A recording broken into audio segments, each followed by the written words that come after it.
Bonjour.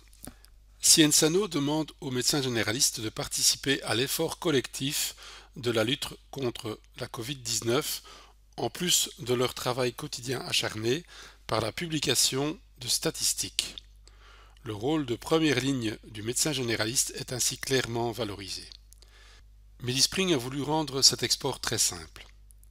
Mais le gros du travail n'est pas l'export des données, comme vous le voyez sur la gauche, mais un encodage codé correct, ce qui justifie la rémunération de chaque médecin généraliste pour cet effort. Dans une consultation SOAP, encodez systématiquement un diagnostic dans le A lors d'une pathologie. Lorsque vous encodez un contact pour un patient suspect de Covid, choisissez l'infection coronavirus cas éventuel. Lorsque vous encodez un diagnostic de Covid chez un patient qui a un test PCR positif, tapez COV dans le diagnostic et choisissez le cas avéré Covid-19.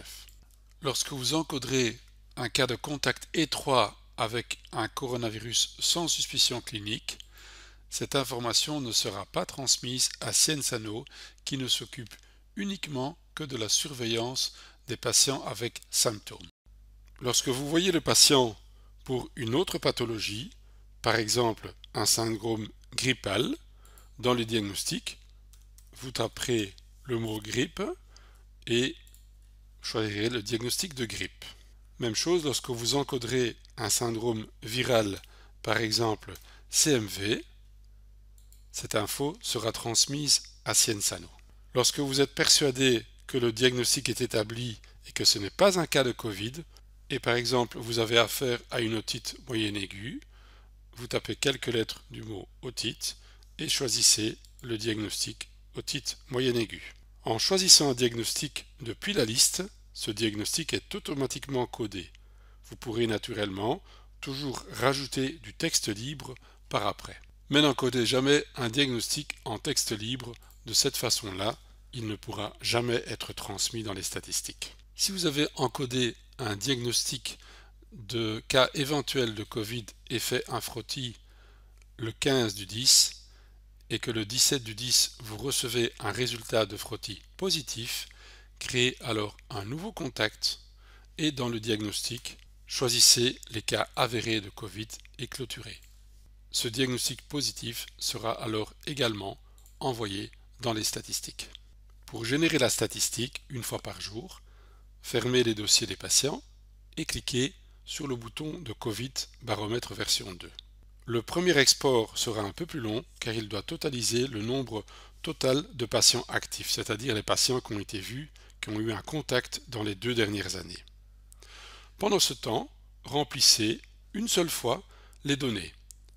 Mettez le nom de votre cercle, avez-vous une pratique en solo ou en groupe, le nom de votre cabinet, votre adresse email, recherchez les médecins travaillant de votre groupe en tapant les premières lettres de son nom et mettez le code postal de votre cabinet.